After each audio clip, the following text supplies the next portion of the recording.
All right, y'all, welcome back to the show. It's Antiwar Radio, Chaos 95.9 in Austin, Texas. A little Tribe Called Quest for you there. And introducing our next guest, it's Murray Polner.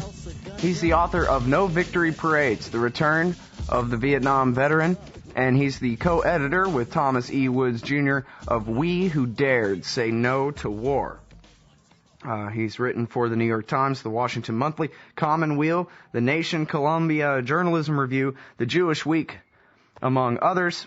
And he also wrote Branch Rickey, a biography, and Disarmed and Dangerous, The Radical Lives of Daniel and Philip Berrigan.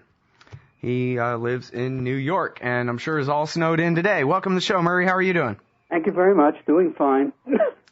Well, I'm very happy to have you here on the show, and I read this great article that you wrote in the American Conservative magazine called Left Behind, Liberals Get a War President of Their Very Own. But before we get into the substance of this, I think it's noteworthy that Tom Woods, who I guess is really a plumb-line libertarian now, but who came from the right, and you collaborated on editing this book, We Who Dared Say No to War, this collection of anti-war speeches from throughout American history. And it was significant because you have a very different political background than Tom. Is that right? Very different, very much different. Tom came to me, about 2 years ago, and had this, I don't know how he connected with me. I think he had taught in a college where I had once taught. And we met on some terribly rainy day, and he said he had this idea in mind. The fact is, I have been writing articles, op-eds, urging all people who are anti-war, not necessarily pacifists, just against constant, persistent warfare, to sort of find a common denominator, even if you would disagree on taxes or abortion or whatever.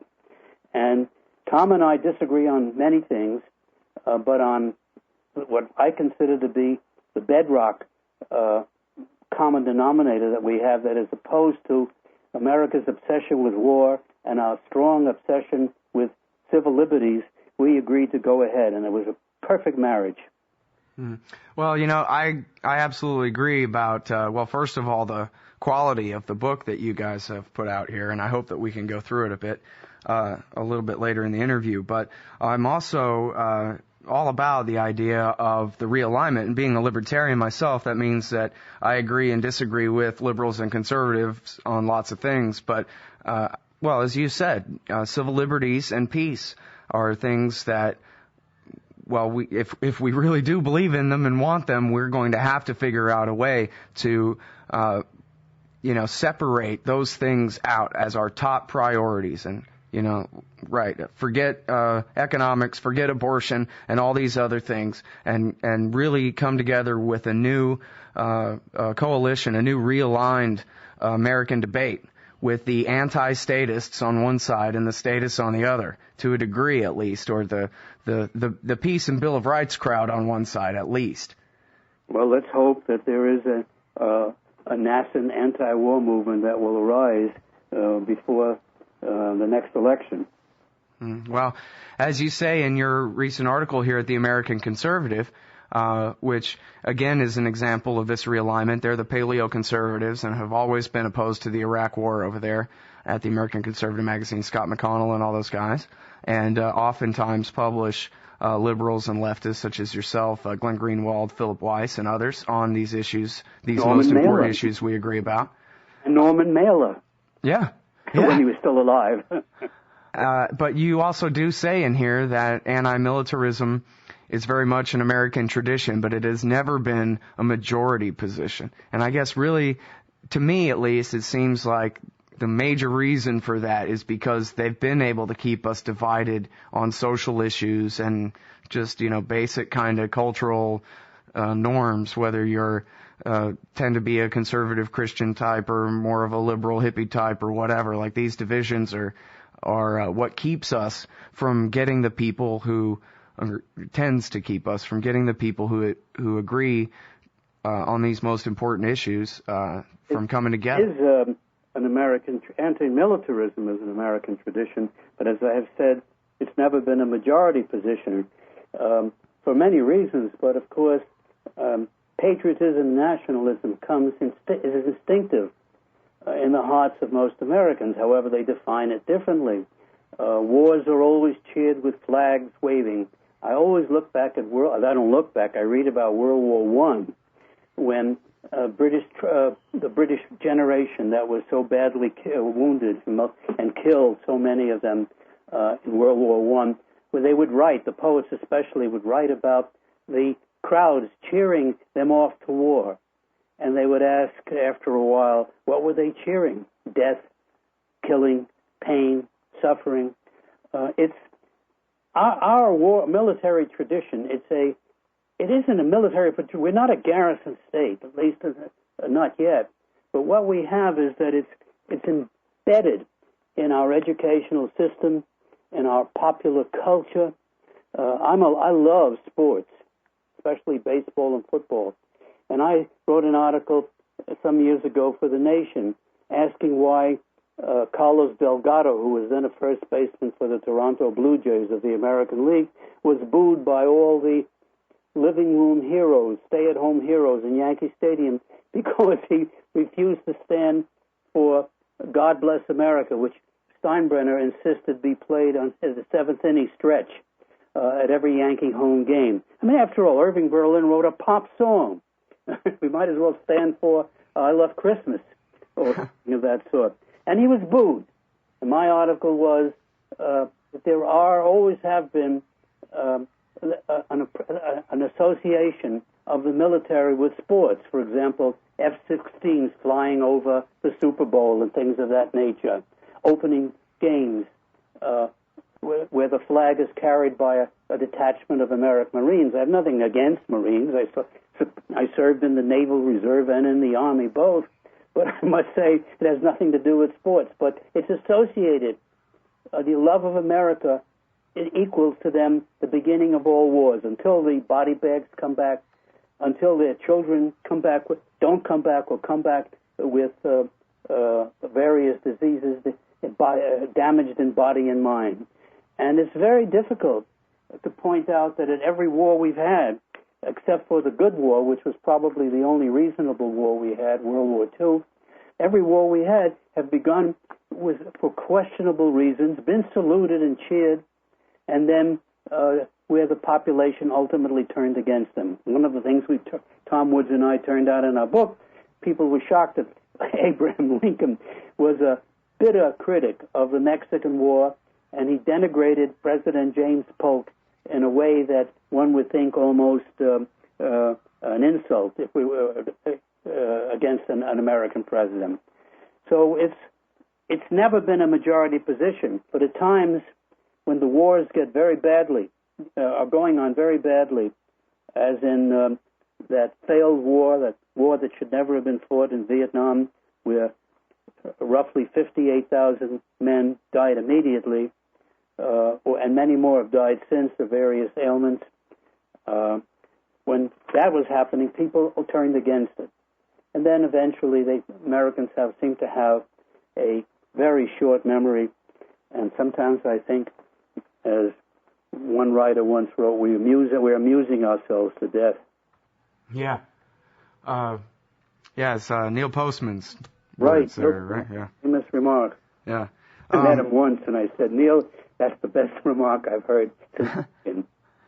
Well, I don't think I read that one. I think I read the Technopoly, the other one. But anyways, this goes along with kind of the whole neoconservative Leo Strauss thing where, you talk about sporting events and militarism and all that, where this is what makes us Americans, right? This becomes the thing that we can all identify with, that we all believe in at the same time, that makes us the same as each other or something. This is why they call it national greatness conservatism over at the Weekly Standard, because it gets everybody saluting the same thing at the same time. As long as their kids don't go into service.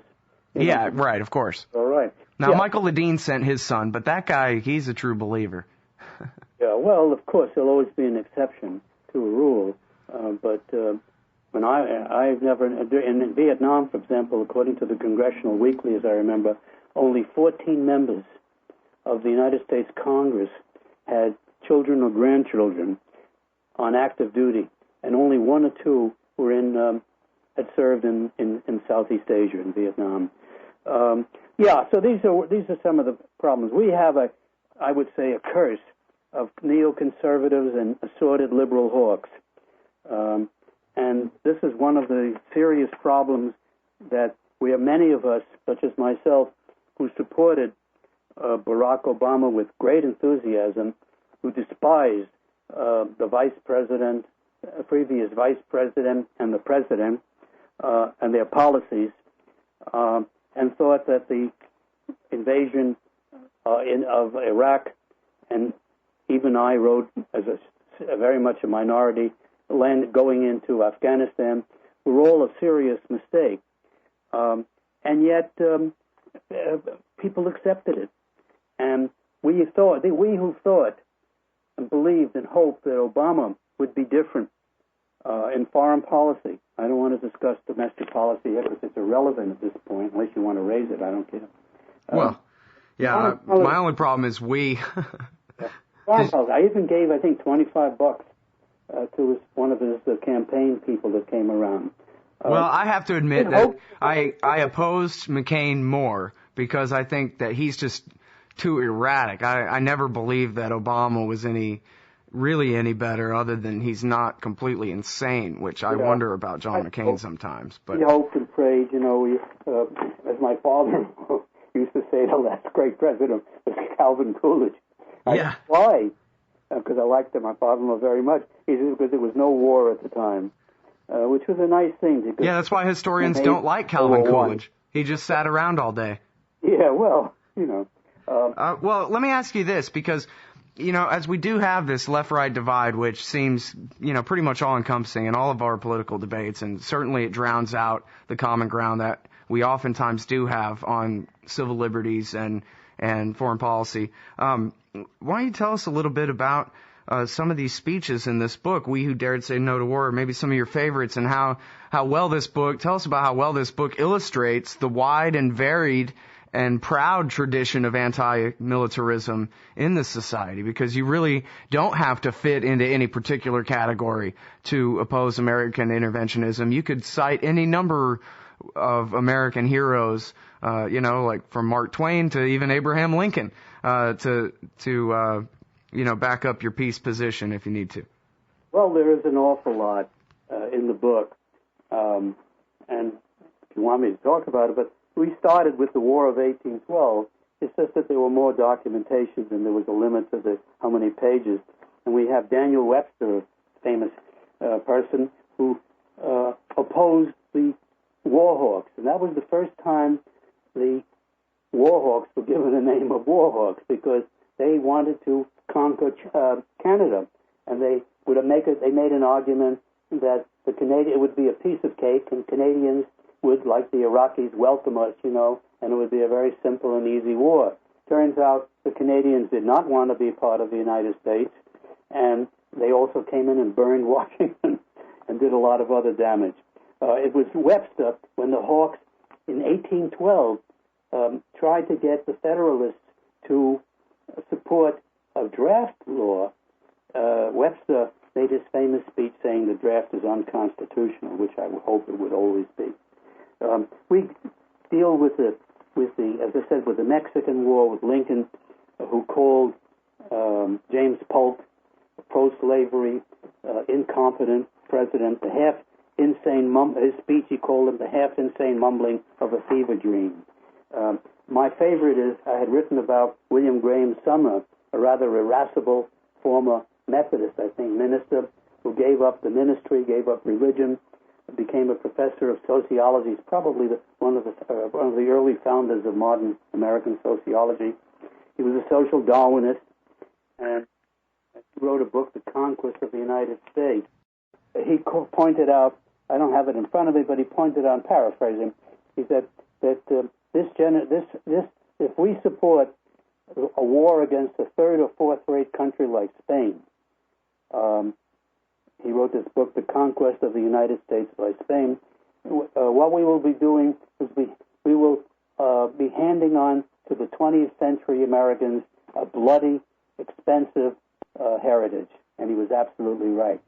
Yeah, that one's really my favorite, the William Graham Sumner piece. Yeah, and World War I is also exciting. Of course, we have Randolph Bourne. Unfortunately, he was born ill, and he died a very young man. His famous remark was, "War is the health of the state." And it is the health of the state. World War II helped the United States recover from the serious depression of the 30s. It has helped maintain a great deal of the post-World War II prosperity in the United States, and certainly now with Obama's new budget, which now cuts almost everybody except the military, because we believe that we are surrounded by the most dangerous enemies everywhere in the world, and therefore lots of money, lots of people are working. I always laugh at some of these congressmen, it's not even funny, who always want to cut everybody else's budget or everybody else's program except the one in their district. A good example is John Murtha, who died, but also the senator from Kentucky, and they all do the same thing. Helen Keller, of course, is in our book, and she was unknown to many Americans who study and see the film, the wonderful film with Anne Bancroft. Helen Keller was a socialist and a great admirer of Jack London, also a socialist. Eugene V. Debs, the great socialist labor leader, is in the book on World War I. He went sentenced to jail for 10 years for opposing the draft and making a speech saying that working men are the ones, and their families and their children are the ones who have to suffer from wars. They go to war and the rich stay home. And so forth and so on. World War II, we quote Jeanette Rankin, and that was certainly a war that had to be won, but she was the first woman ever elected to Congress from Montana, and Miss Rankin, Jeanette Rankin, voted against war, the only one, in 1917 and again in 1941. And we have David Dellinger, who lived on until the 90s, a pacifist. And then we have a good deal on the Coast War. We have a favorite of mine by Bill Kaufman, Real Conservatives Don't Start Wars. And Murray Rothbard, War, Peace, and the State. He is somebody who I don't agree with economically, but certainly I agree with every other thing that he says in foreign policy. And for a long time, he and I forget his name, tried to start a journal that would marry the new left with the right, with the libertarian right, opposed to America's constant addiction to war. The Vietnam War, we have many. Of course, we have Bill Earhart, who was a Marine and as an 18-year-old learned hard way that war is no joke and has written about it many, many books, memoirs, and poetry. George McGovern, who introduced a piece of legislation, and when it was turned down, he stood on the floor of the Senate, George McGovern, who I supported passionately in 1972 against Nixon, and George McGovern said, "This chamber reeks of blood." And here was a man who had been a pilot in like 40 missions, bombing missions in World War II. Of course, we also put in Country Joe and the Fish. And David Sharp was the commandant of the Marines. And in 1966, I think he made a speech in a college which we quote in California that said the best thing that would happen for us and save our young would be to less mind our own business. We also have Barbara Lee, the Democratic liberal congressman from California, and she warned against going to war in Afghanistan, in a country that is largely illiterate, grows for its own sake and because it has to make a living, opium, has terribly corrupt government, tribal rivalries, and she said, we're going to something with no beginning and we have no idea what the ending is. We also have... Well, I'm gonna have to stop you there because we're right up against the time wall here. But I just wanted to mention here at the end, especially you feature lots of conservatives and libertarians, and the final essay here is by our friend John Basil Utley, Left-Right Alliance Against War. And this book, We Who Dared Say No to War, is a great resource for anybody who, agrees with us, who agrees with the premise that we've got to put peace and liberty first. And so I thank you for it. It really is a great book. It's published by Basic Books if anybody wants it. Yeah, right on. On all of these things. Yeah, that's fine. And again, it's We Who Dared Say No to War, American Anti-War Writing from 1812 to now, co-edited by Murray Polner and Thomas E. Woods. Thanks very much for your time on the show today, Murray. Appreciate it.